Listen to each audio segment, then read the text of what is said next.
La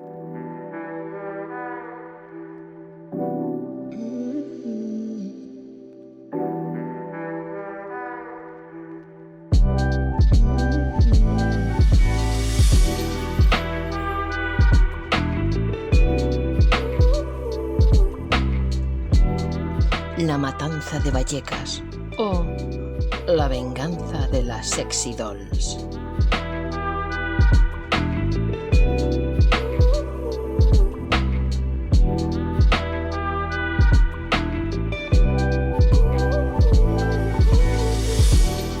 Un relato escrito por María Larralde y Elmer Rudenskrig.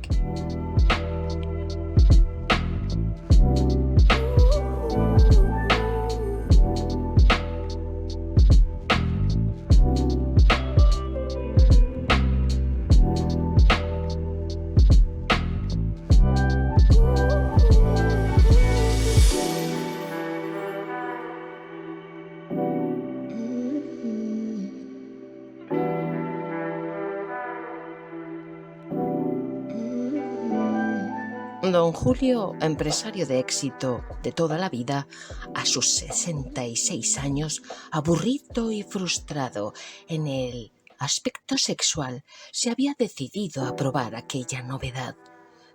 Al abrir la puerta, allí se la encontró, con sus protuberancias pectorales erguidas hacia el techo de la suntuosa habitación.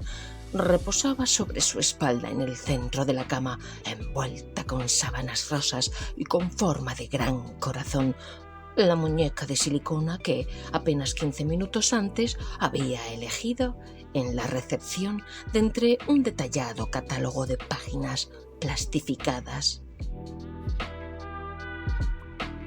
Las proporciones imposibles de aquella figura inerte espoleaban de un modo sin precedentes las fantasías de su ser más mezquino. Y es que don Julio, un tipo más bien timorato en condiciones normales y bastante cobarde en las más cruciales, nunca se habría atrevido a hacerlas realidad con una chica de verdad, por obvio temor a las consecuencias.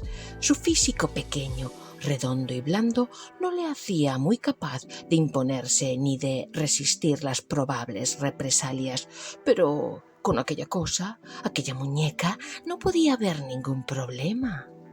Se empezó a desvestir tras soltarle un taconazo a la puerta para cerrarla. Su pequeño miembro repuntó desde debajo de la larga curva de su vientre, mostrándole ansioso como siempre y osado como nunca. Dejando las prendas de ropa caer al suelo de camino al lecho, se aproximó vapeando de anticipación. Completamente desnudo y haciendo alarde de una genuina falta de agilidad, se subió a la cama, se irguió a los pies de la muñeca, que miraba al techo con absoluta indiferencia, y tras coger un torpe impulso, se arrojó sobre ella con verdadero furor. Y no es que hiciera un salto del tigre o algo parecido. Lo que había hecho don Julio era saltar de culo sobre la cara de la muñeca e imaginarse que de esa forma asfixiaba a una joven, quizá prepúber ramera. Enredó sus cortos y gruesos dedos grasientos entre los cabellos negros y brillantes que asomaban entre sus muslos y empezó a moverse como si cabalgara sobre ella al trote.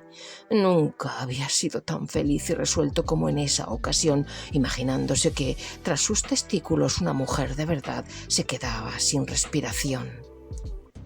Sin embargo, de pronto algo le golpeó bajo el cuello, justo en la cerviz. Trató de volverse molesto y asustado, convencido de que alguien habría entrado en su habitación, pero antes de conseguir girarse lo suficiente, con el rostro de la muñeca francamente encajado entre sus nalgas, un pie de goma le zurró en el lado de la cara. El dedo gordo de silicona por poco no le había dado en el ojo, y don Julio, confundido, gritó con auténtico enojo. Trató de levantarse, incorporarse de nuevo sobre la cama, pero descubrió que los brazos de la muñeca le envolvían los muslos.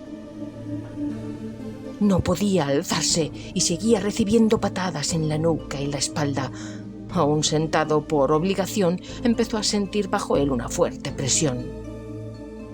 De alguna forma, y con una fuerza inusitada, la cabeza de la muñeca se abría camino hacia su interior, atravesando sin misericordia su ano. El rostro bello, pero inexpresivo, se le metía dentro en un acto de dolorosa profanación, mientras don Julio rompía a llorar de dolor y la sangre empezaba a derramarse por efecto de los múltiples desgarros. Tenso de terror, por fin pudo don Julio ponerse en cuclillas. Trató de girarse caminando sobre la cama. El vientre se le hinchaba y su miembro rezumaba por efecto de la próstata sobreestimulada. Consiguió bajarse del colchón para dirigirse hacia la puerta, arrastrando las piernas y brazos de la muñeca, que eran lo que quedaba por entrar. Sin dejar de agarrarse la tripa, como temeroso de que fuera a reventar, don Julio alcanzó el pomo y abrió de un tirón la puerta, todo ello sin dejar de gritar. Sin embargo, absorto como había estado, en ese momento descubrió que nadie le podía ayudar. El pandemonium se había desatado en el pasillo del prostíbulo de muñecas. Varios de los clientes habían salido de sus habitaciones, atacados de formas horribles por aquellas simulaciones. Algunos habían salido arañados o golpeados, pero otros tenían incluso sus miembros arrancados. Un hombre se bamboleaba, ciego, con la mitad de su cuerpo introducido por la vagina falsa de una muñeca, moviéndose ambos como una suerte de tótem viviente antediluviano. Otro tenía una muñeca rubia enrollada de forma grotesca alrededor de sus caderas y se arrastraba con los brazos por el suelo mientras aquellas crujían con la presión, dejándole inútil de allí para abajo. Lo que más horrorizó a don Julio fue ver a una muñeca de piel morena y negros cabellos rizados correr como loca por el pasillo con su cara impávida y llevando empalado ante sí a un hombre pequeño y delgado, como si fuera un cochinillo asado, con el brazo derecho hundido hasta más allá del codo por su boca y con el izquierdo del mismo modo, pero por el ano. Don Julio reunió fuerzas para apartarse, dando con la espalda contra un lado del pasillo y evitar así ser arrollado por aquel espantajo furibundo que pasó de largo. Pero tan pronto como lo hizo, en su vientre se sucedieron varios crujidos y al fin se estiró hacia arriba su feo ombligo para después desgarrarse y dejar salir la peluda melena de la muñeca de silicona, que le miró un momento, empapada en sangre y heces, como una esfinge a la que acabaran de honrar con un sacrificio. Don Julio, sin voz para gritar, una última vez cayó sentado y moribundo sobre los pies de la muñeca, que seguían escurriéndose hacia el interior mientras toda ella salía como parida por delante. Y así, sus días acabados, don Julio no pudo comprobar que toda aquella algarabía provenía de la mala praxis de los propios clientes y de la dejadez del dueño del prostíbulo.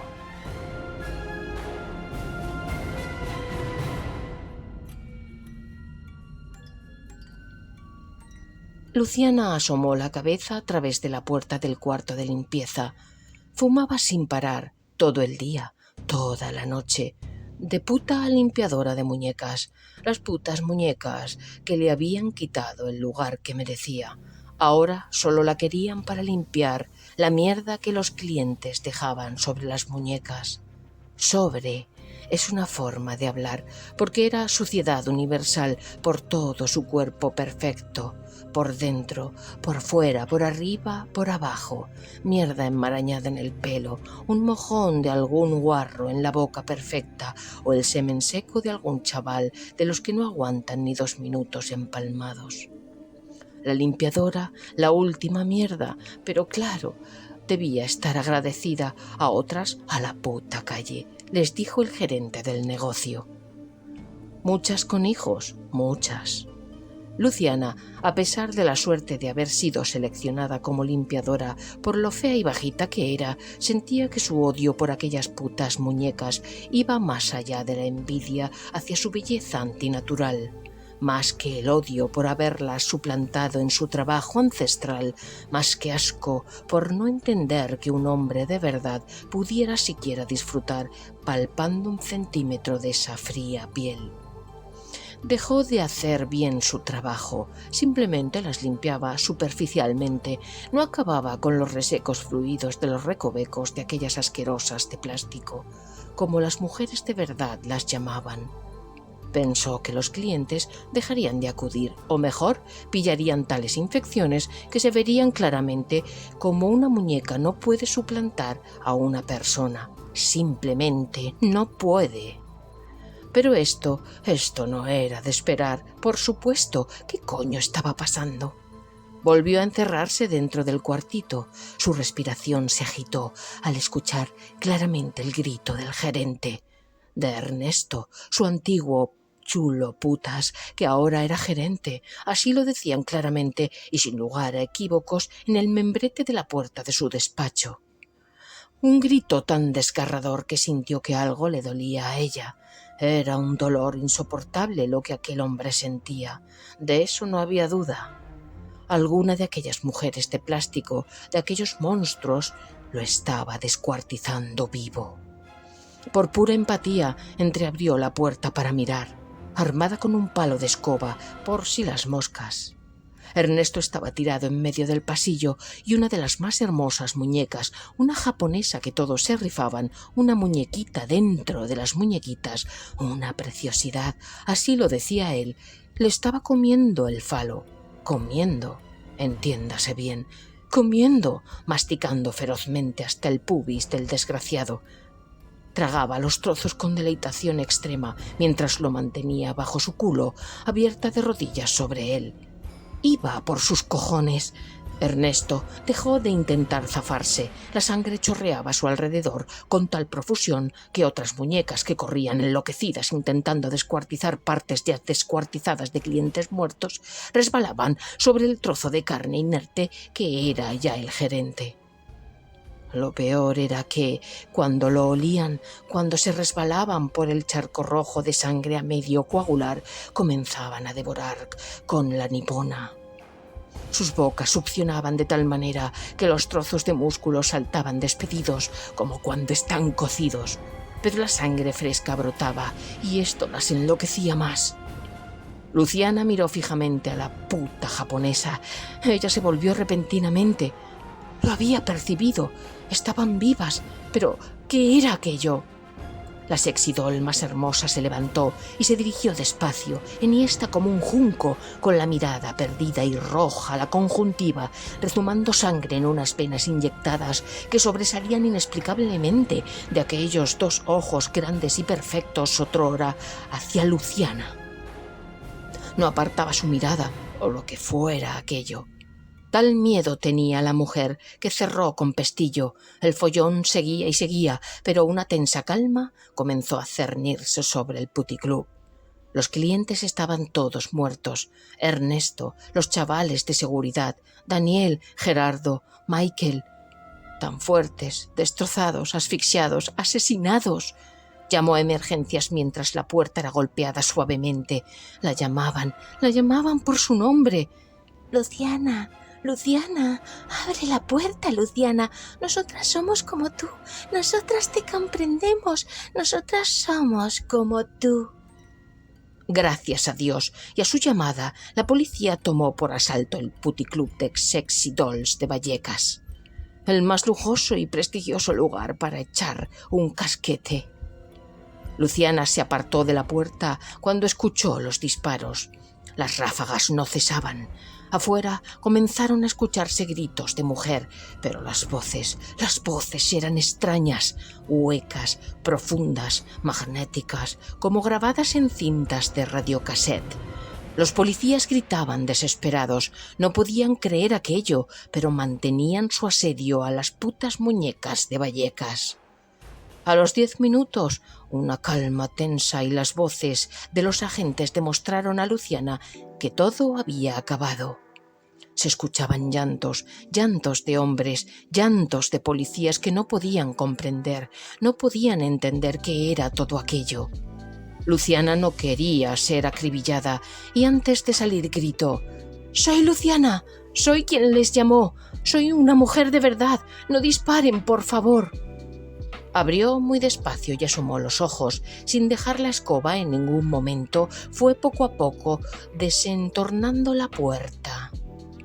Ante ella, un gran amasijo de carne humana y de muñecas destrozadas, unos encima de otros casi sin poder distinguirse, a lo largo del pasillo de colores sugestivos, ahora salpicado y pringado, hasta los techos y las lámparas de silicona y carne humana. «Salga, señorita, salga poco a poco, deje la escoba en el suelo», le gritó un nacional apuntándole con los ojos desorbitados y la respiración agitada. «¡Acérquese poco a poco!» Y la mirada con minuciosa escrupulosidad para cerciorarse de que era mujer y no muñeca. «Señorita, ¿qué ha pasado aquí?»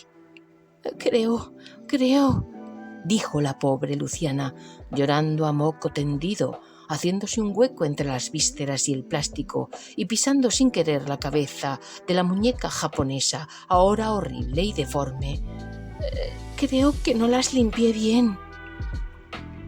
El policía pensó que la mujer era presa del trauma, como él mismo, y que su cerebro no regía bien. Se acercó, la tomó del brazo y juntos bajaron las escaleras del puticlub.